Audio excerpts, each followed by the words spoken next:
Hello friends, कैसे हैं आप लोग।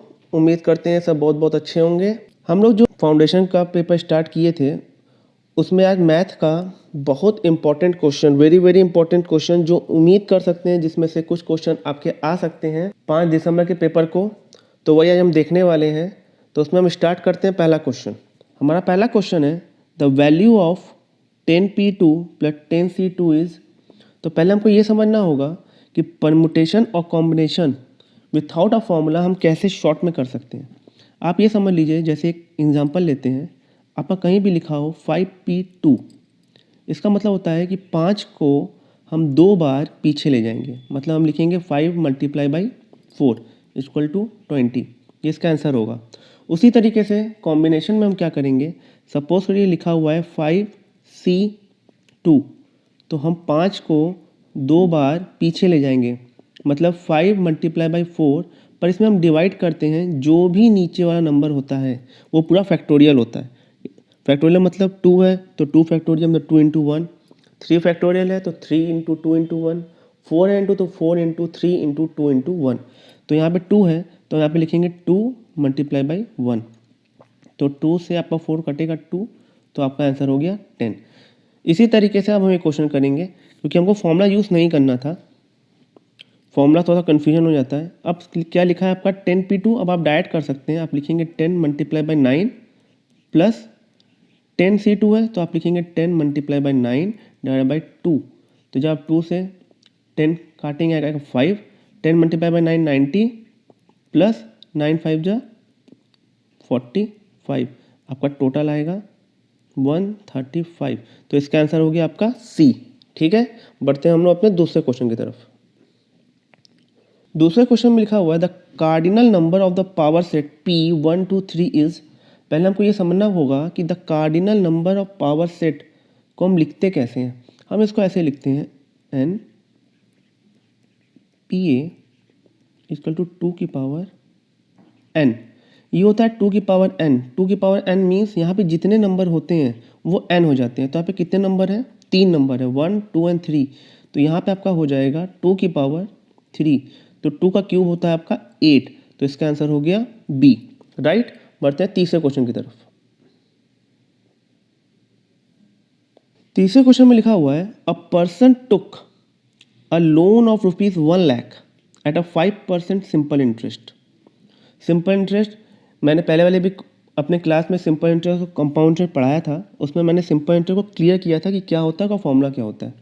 अब लिखा है आफ्टर एंड ईयर्स, कितने साल वो पता नहीं, अभी चेक करेंगे। ही page a total of ₹1,25,000 then N is. अब आप ये देखिए, आपने 1 लाख लोन लिया, उसमें से आपने 1,25,000 दे दिया, मतलब 25,000 आपने इंटरेस्ट दिया है 5% के हिसाब से कितने साल के लिए। अब आप लेंगे कि आपको 25,000 देना पड़ेगा। तो आपका प्रिंसिपल यहाँ पे क्या हुआ, 1 lakh multiply by 5% multiply by, अब आपको यहाँ पे पता करना है नंबर ऑफ ईयर्स। अब आप खुद इसको इस तरीके से सॉल्व करिए कि आपका यहाँ पे 25,000 आ जाए, क्योंकि आपने 1 लाख प्लस 25,000 टोटल 1,25,000 दिया है। तो डबल जीरो यहाँ से कट जाएगा। अब आप देखिए 3 जीरो हो ही चुका है आपका। आपको यहाँ पे कितना मिल जाए कि आपका 25 आ जाए, क्योंकि 3 जीरो तो कट जाएगा ना आपका। तो आपको चाहिए यहाँ पे 5, तो 5 5 जा 25, 5 मल्टीप्लाई बाई 5 25। तो आपका जो इसका आंसर होगा वो होगा ए, 5 ईयर्स। मतलब 1 लाख आप 5% के हिसाब से सिंपल इंटरेस्ट पे 5 साल के लिए लेंगे तो आपको टोटल 25,000 सिंपल इंटरेस्ट आएगा। तो 5 साल के बाद आपको 1,25,000 देना होगा। Right, good. बढ़ते हैं क्वेश्चन नंबर 4 की तरफ।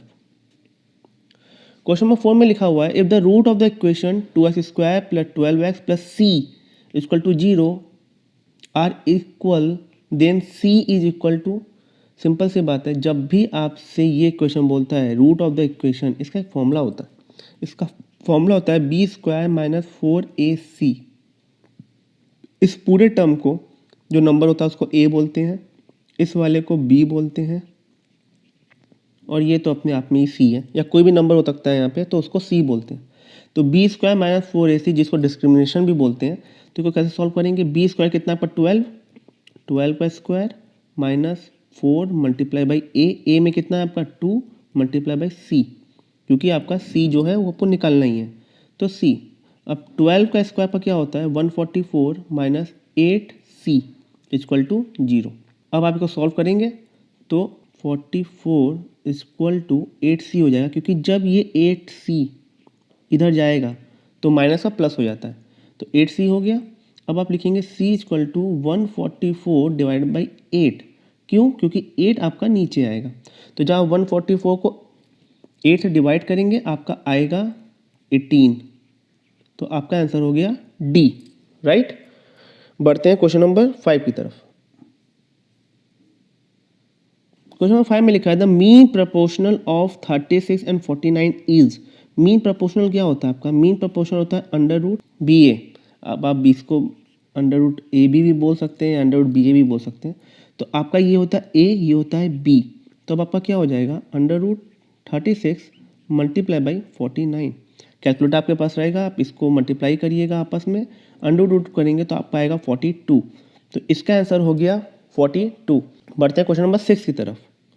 क्वेश्चन नंबर 6 में लिखा हुआ है which of the following statement is false. इसमें से कौन सा गलत है?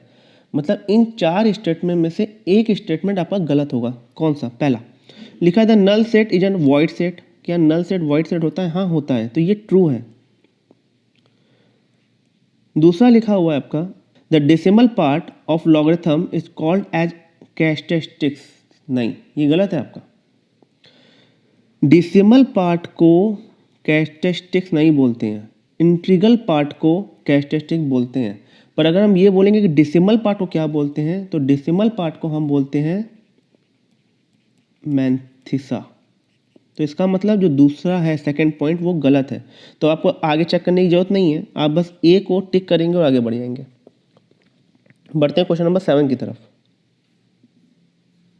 Question number 7 if 3a equal to 4b equal to 12c तो क्या होगा? ये है आपका लॉग का क्वेश्चन। अब देखिए आप इसमें क्या करेंगे, आप बोलेंगे कि हम एक बार इसको k ले लेते हैं, मीन्स 3 की पावर a इक्वल टू 4 की पावर b इक्वल टू 12 की power c equal to k। अब इसको कैसे सॉल्व करेंगे? अब आप करेंगे पहले एक को 3a इक्वल टू k, अब इसमें लिखेंगे टेक लॉग बोथ साइड। जब आप लॉग बोथ साइड लेंगे तो आप इसको लिखेंगे log 3a equal to log k। आपको पता होना चाहिए कि a जो है, आपको पता होना चाहिए कि a आपका यहाँ पे आ जाएगा, तो अब आप इसको लिखेंगे a log 3 equal to log k। अब a equal to what? a equal to this divide by this, तो log k divided by log 3। ठीक है, अब आपका a आ गया। अब आप देखेंगे b में 4b है, जब आप b करेंगे तो डायरेक्ट आप निकाल सकते हैं। अब आप डायरेक्ट लिखेंगे log k बाई log 4, क्योंकि आप इसमें यहाँ पे भी 4 लेंगे, ये भी 4 आएगा तो ये भी 4 ही होगा, तो आपका 2 आ गया। a की वैल्यू ये आ गई 1 और log b की वैल्यू आपकी 2 आ गई। ठीक है, अब आप इसी तरह 12c निकालेंगे। अब देखिए, इसको याद रखिएगा बस। अब आप लिखेंगे log c, तो आप लिखेंगे क्या? आप लिखेंगे c log 12 equal to log k। ठीक है, अब आप देखिए log 12, पहले तो आप ऐसे लिखेंगे इसको c log 12 को आप क्या लिख सकते हैं 3 multiply by 4, 4 3 12 equal to log k। log का फॉर्मूला होता है कि अगर log a multiply by b लिखा हुआ है, इसका फॉर्मूला होता है log a plus log b, तो वही हम यहाँ पे यूज़ करेंगे। हम यहाँ पे लिखेंगे c log a plus log b equal to log k। ठीक है, अब आप अभी log 3 और log 4 की वैल्यू निकाल चुके हैं। अब क्या करेंगे आप? अब एक बात बताइए, log 3 और log 4 की वैल्यू क्या आपने लिखी थी? अभी जो लिखी थी वो यहाँ पे लिखिए। आपने लिखा था ना a equal to log k by log 3, तो जब log 3 आपका ऊपर जाएगा, a नीचे आ जाएगा ना, तब आप क्या करेंगे, c। अब आप लिखेंगे यहाँ पे log k by a plus log k by b equal to log k। अब आप एक काम करिए, इसमें log k को कॉमन ले सकते हैं, हाँ, तो आप c multiply by log k करेंगे तो आपका आएगा 1a plus 1b equal to log k। आपका log k कट जाएगा। तो अब क्या हुआ आपका, उसको सॉल्व करने पे आपका आएगा c 1/a plus 1/b equal to 1। अब इस c को आप यहाँ पे नीचे ले जाएंगे तो आपका हो गया 1 plus a upon 1/b equal to 1/c। तो इसका सॉल्यूशन हो गया आपका 1/a plus 1/b equal to 1/c। ठीक है, बढ़ते हैं अपने क्वेश्चन नंबर 8 की तरफ। क्वेश्चन नंबर 8 में क्या लिखा है, the number of arrangement that can be made out of the letters of the word business. Business से आप कितने लेटर्स को अरेंज कर सकते हैं, तो बिजनेस में कितने होते हैं अलग अलग कर लेते हैं पहले, तो आपको आसानी होगी। अब आप देखिए बिजनेस में टोटल कितने लेटर्स हैं, 2 3 4 5 6 7 8। तो आप लिखेंगे 8 फैक्टोरियल डिवाइडेड बाई, अब देखिए बिजनेस में हम सपोज एक एग्जांपल लेते हैं डबल ए, इसमें कितने लेटर हैं, 2, तो बनेंगे तो 2 वर्ड इससे ए और ए। बट जब रिपीटेशन वर्ड होता है तो दोनों वर्ड आपके सेम हो जाते हैं, तो हम क्या करते हैं, हमेशा डिवाइड करते हैं। इसमें 2 फैक्टोरियल डिवाइडेड बाई, 2 सेम है तो 2 फैक्टोरियल डिवाइड करते हैं, 3 सेम होगा तो 3 फैक्टोरियल डिवाइड करेंगे। तो जितने नंबर सेम्स होते हैं हम उसको उससे डिवाइड करते हैं। अब इसमें कितने नंबर सेम आ रहे हैं आपके सेम आ रहे हैं एस एस एस, बाकी सब अलग अलग हैं, तो हम डिवाइड करेंगे 3 फैक्टोरियल से। अब ये कैसे होगा, 8 multiply by 7 multiply by 6 multiply by 5 multiply by 4 multiply by 3 factorial divided by 3 factorial, ये कट जाएगा आपका। अब आप इसको जब मल्टीप्लाई करेंगे 8 multiply by 7 multiply by 6 multiply by 5 multiply by 4, तो आपका आएगा 6720। तो आपका आंसर हो गया इसका बी, राइट। ठीक है, अब आगे बढ़ते हैं क्वेश्चन नंबर 9 की तरफ।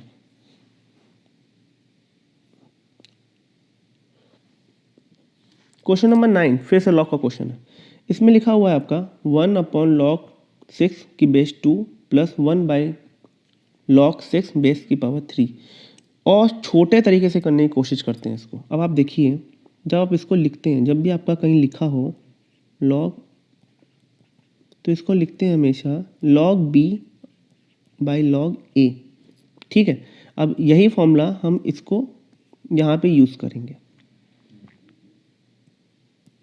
इसको कैसे लिखेंगे हम, 1 by log 6 by log 2 plus 1 by log 6 by log 3। अब ये रेसिप्रोकल में ऊपर चला जाएगा, तो अब ये लिखा जाएगा log 2 by log 6 plus log 3 by log 6। ठीक है, अब फिर से वही करते हैं कि पहले log 6 को हम कॉमन ले लेते हैं। तो जब हम log 6 को कॉमन लेंगे तो हमारा हो जाएगा log 2 प्लस log 3। ये भी सेम क्वेश्चन है जो हम पहले किए थे, पर हम रिवर्स में कर रहे हैं। log 2 प्लस log 3 क्या हो जाएगा आपका मैंने बताया भी था कि log a multiply by b को हम लिखते हैं log a plus log b। तो ये आपका हो जाएगा log, खाली ये आपका हो जाएगा log 2 मल्टीप्लाई बाई 3, तो आपका हो जाएगा ये log 6। तो log 6 कट जाएगा, आपका हो जाएगा आंसर 1। ठीक है, एकदम आसान तरीके से। बढ़ते हैं क्वेश्चन नंबर 10 की तरफ, बढ़ते हैं अपने अगले क्वेश्चन की तरफ। क्वेश्चन नंबर 11, क्वेश्चन नंबर 11 में आपका लिखा हुआ है x square y square plus 6 equal to 8x y, then x varies with, x किससे वेरी करेगा। ठीक है, पहले इस क्वेश्चन को लिख लेते हैं आराम से।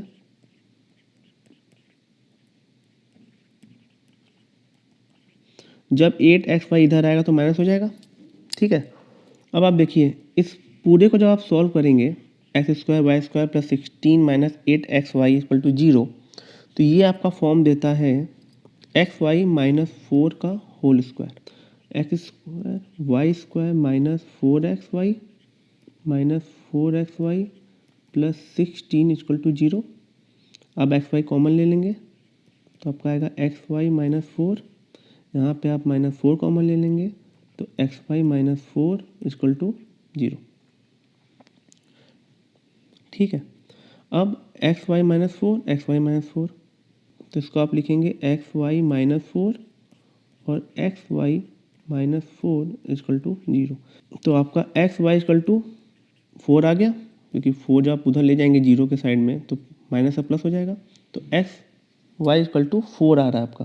तो आपसे ये पूछ रहा है कि एक्स वेरीज विद वॉट। अगर आपका एक्स वाई इक्वल टू 4 आ रहा है तो एक्स आपका वेरी कैसे करेगा। आप ये बताइए कि जब भी आप दोनों को मल्टीप्लाई करेंगे तभी आपका 4 आना चाहिए। तो जो एक्स की वैल्यू आएगी लगभग वही वाई की वैल्यू आएगी। तो आपका आंसर हो गया बी। तो 11 का आंसर है बी। बढ़ते हैं क्वेश्चन नंबर 12 की तरफ। क्वेश्चन नंबर 12 में लिखा है एक्स वेरीज इनवर्सली लिख दिया है। इसका मतलब है इनवर्सली ऐसे लिखते हैं विथ 1/3। अब बोल रहा है कि अगर आपका y 1 है, मतलब अगर ये आपका 1 है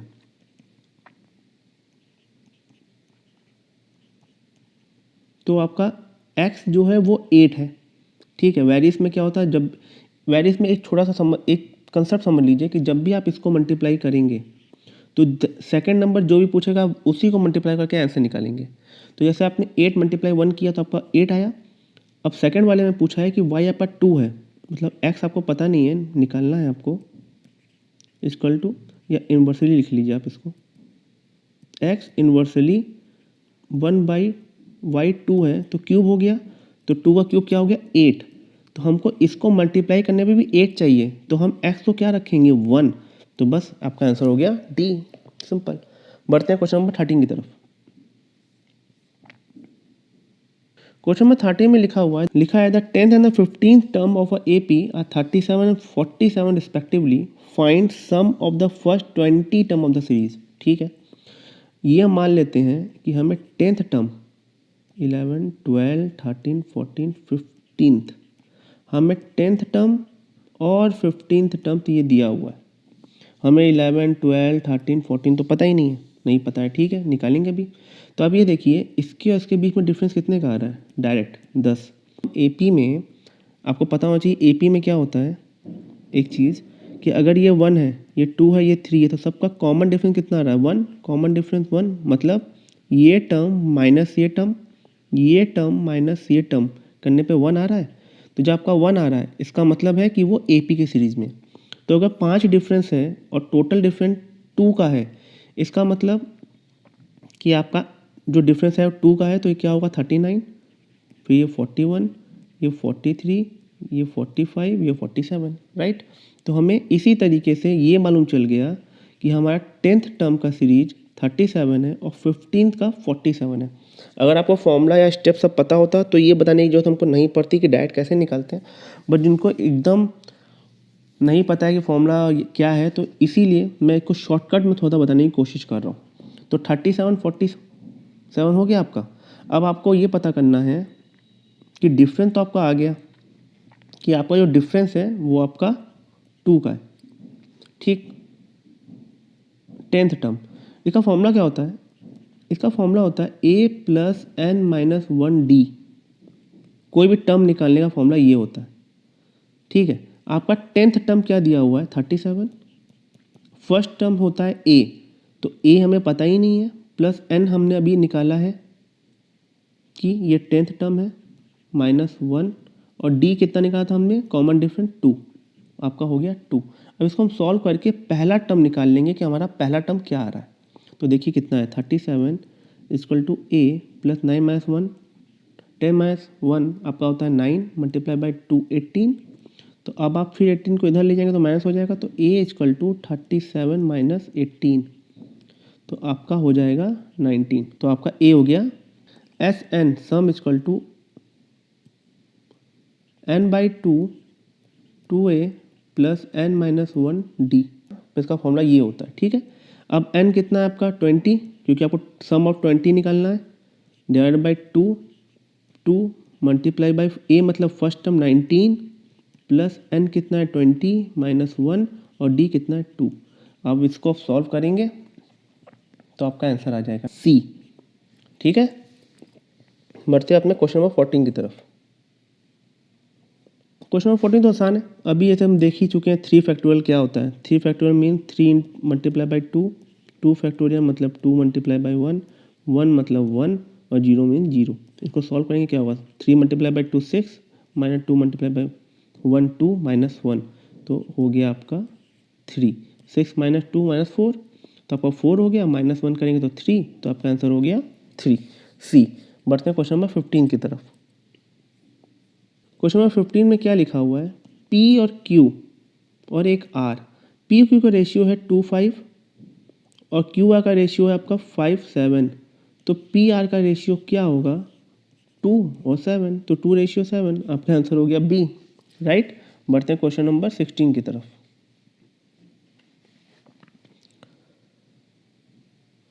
क्वेश्चन नंबर 16 में लिखा हुआ है a certain some invested at 4% per annum compounded. इसकी भी जो मैंने अपनी पिछली क्लास की थी उसमें मैंने कंपाउंड इंटरेस्ट का बताया था, फॉर्मूला क्या होता है वो चेक कर लीजिएगा। Annually amount to ₹21632 at the end of 2 years. अब 2 साल में वो इतना दे रहा है, तो सम मतलब उसका जो प्रिंसिपल अमाउंट है वो कितना होगा। इसका फॉर्मूला है 21632 इक्वल टू, अब पी तुमको पता नहीं है, सम 1 प्लस आर, आर कितना है आपका rate 4% divide by n, n कितना है पर 2। अब इसको सॉल्व कर सकते हैं। अब जब इसको सॉल्व करेंगे तो 1 प्लस 4 डिवाइड बाई 100 आपका कितना होगा। अब इसको 100 प्लस मत करिएगा, अब डायरेक्ट भी यहाँ से जब काटेंगे तो एक पॉइंट यहाँ पे एक पॉइंट आएगा तो 0, तो 0.04 प्लस 1 करेंगे तो 1.04 आएगा। तो 1.04 को जब आप स्क्वायर करेंगे तो आप आएगा 1.0816, पी ये आ जाएगा। तो आप इसमें डिवाइड करेंगे 1.0816, तो इसको सॉल्व करने पे जो आपका आएगा वो है आपका 20,000, तो आपका पी हो गया 20,000, तो आपका हो गया डी। तो 16 का सही जवाब है डी, ठीक है। क्वेश्चन नंबर 17 देखते हैं। क्वेश्चन नंबर 17 में लिखा है for 2 set A 3 5 7 8 and B 2 5 7 9, A minus B, B minus A और यूनियन। पहले हम ये समझते हैं कि ए माइनस बी क्या होता है। जब भी हम ए में से बी को माइनस करेंगे, शॉर्ट में समझ लीजिए 1 2 3 लिखा है, इसमें 2 4 5 लिखा है, तो जब हम ए में से बी माइनस करेंगे तो जो है वो खाली हट जाता है। जैसे 2 हट गया और तो कुछ हटेगा नहीं, तो इसका हो गया 1 3, ठीक है बस। और यूनियन में क्या होता है, यूनियन में जो सेट होते हैं पूरे, मान लीजिए यहाँ पे यूनियन लिखा होता तो 1 2 3 और 2 तो कॉमन है तो 4 5, 1 2 3 4 5 ले लेते हैं बस। अब ये क्वेश्चन करते हैं आगे। इस क्वेश्चन में लिखा है दिस माइनस दिस, क्या क्या कट रहा है पहले देख लेते हैं। तो देखिए 5 कट रहा है, 7 कट रहा है, काट लेंगे तो हमारा 3 और 8 आ रहा है, तो बस इसका हो गया मेरा 3 8 यूनियन। अब b माइनस ए, अब b माइनस ए में क्या करेंगे, इसमें से इसको काटेंगे तो 5 7 ही कटेगा तो बट 2 9 आएगा, हम लिखेंगे 2 9, तो यूनियन में आपका हो जाएगा 3 8 2 9 बस। तो 3 8 2 9 आपका हो गया आंसर। आपका आंसर हो गया 2 3 8 9, इसका आंसर है आपका सी। बढ़ते हैं क्वेश्चन नंबर 18 की तरफ। Question number 18 the value of the discrimination. अभी पहले ही हमने क्वेश्चन में पढ़ा था डिस्क्रिमिनेशन का फॉर्मूला क्या होता है, बी स्क्वायर माइनस 4ac, ठीक है बस। ऑफ द इक्वेशन दिस बोल ही दिया, अब आप इसमें डायरेक्ट निकालिए, बी स्क्वायर मतलब 17 का square minus 4 multiply by 4 multiply by 4, 4b है 4c है। अब जब इसको सॉल्व करेंगे तो आपका आ जाएगा 2 2 5, तो आपका आंसर हो गया ए, राइट। बढ़ते हैं क्वेश्चन नंबर 19 की तरफ। क्वेश्चन नंबर 19 में लिखा है GP the first and the fourth term of a GP series. GP में की समझ लीजिए, पहले एपी में था माइनस करते हैं, जीपी में सेकंड को फर्स्ट से डिवाइड करते हैं, तो ये 4 को 2 से डिवाइड करेंगे तो आपका 2 आएगा, 8 को 4 से डिवाइड करेंगे तो 2 आएगा, तो ये कॉमन डिफरेंस है, तो ये आपका जीपी के फॉर्म में है। तो अब फर्स्ट टर्म लिखा है 2, सेकेंड और थर्ड टर्म नहीं दिया, फोर्थ टर्म लिखा है 54। अब आपसे 6 टर्म पूछ रहा है, ठीक है। तो अगर आपको कॉमन डिफरेंस मालूम चल जाएगा तो आप फटाफट मल्टीप्लाई करके निकाल सकेंगे। अब ये बताइए 54 को जब आप 2 से डिवाइड करते हैं तो क्या आएगा 27। आप देखिए कितने का गैप है, 1 2 और 3, तीसरे नंबर पे आ रहा है, तो 27 किसका क्यूब होता है 3 का, 3 मल्टीप्लाई बाई 3 मल्टीप्लाई बाई 3, इसका मतलब जो इसका कॉमन डिफरेंस आएगा वो 3 आएगा। ठीक है, अब देखिए तो बस आप शुरू हो जाइए। 2 54, यहाँ पे जब मल्टीप्लाई बाई 3 करेंगे तो आपका क्या आएगा 6, यहाँ पे मल्टीप्लाई बाई 3 करेंगे तो क्या आएगा 18, यहाँ पे मल्टीप्लाई बाई 3 करेंगे 54, तो ये आपका सही आ रहा है। तो 54 में जब मल्टीप्लाई बाई 3 करेंगे, जब आप यहाँ पे मल्टीप्लाई करेंगे तो आपका आएगा 162, और जब आप उसमें मल्टीप्लाई करेंगे तो आपका आएगा 486, बस। तो आपका आंसर हो गया बी। तो ज़्यादा फॉर्मूला याद करने की जरूरत नहीं है। बढ़ते हैं अपने लास्ट क्वेश्चन की तरफ, क्वेश्चन नंबर 20। क्वेश्चन नंबर 20 में लिखा है 2 नंबर्स आर इन रेशियो 3:4। ठीक है, 2 नंबर 3:4 में है। इफ़ 10 इज एडेड, अगर इसमें इस रेशियो में हम 10 को ऐड कर देते हैं सो द रेशियो बिकम 7:9 हो जाएगा। तो नंबर क्या है? आप एक बात बताइए, इस सारे क्वेश्चन को सिर्फ ऑप्शन से करने की कोशिश क्या करिए। पहले आप चेक करिए कि किसका 3 और 4 आ रहा है। क्या इसका 3 4 आ रहा है, या इसका 3 4 आ रहा है, इसका 3 4 आ रहा है, इसका 3, हाँ सबका 3 4 आ रहा है। तो हम सब में 10 ऐड करेंगे और कौन हमको 7:9 देगा। अब आप चेक करिए सी डायरेक्ट 60 और 80 है, अगर आप इसमें 10 ऐड करते हैं तो 70 और 90 हो जाएगा। 70 90 का रेशियो कितना होता है 7 9, आ गया। इसका मतलब आंसर सी, आपको कुछ करने की जरूरत नहीं है। तो इसी तरीके से हमारा सबसे इम्पॉर्टेंट जो MCQ के क्वेश्चन थे वो कंप्लीट हो गए। आप प्लीज़ इन सारे क्वेश्चन को एक बार फिर से चेक कर लीजिएगा। कहीं कोई भी डाउट आएगा तो प्लीज़ मुझे कमेंट बॉक्स में कमेंट करिएगा और पूछिएगा, मैं आपको फिर से उस क्वेश्चन को और अच्छे से बता दूंगा। बाकी आपकी तैयारी अच्छे से हो और आप पेपर एकदम कॉन्फिडेंटली दे के आइएगा, डरने की जरूरत नहीं है। और मैथ को जितना आप ऑप्शन से कर सकते हैं, शॉर्ट तरीके से कर सकते हैं, उतना करने की कोशिश करिएगा। आपका आराम से पेपर बहुत जल्दी हो जाएगा। ठीक है, बेस्ट ऑफ लक।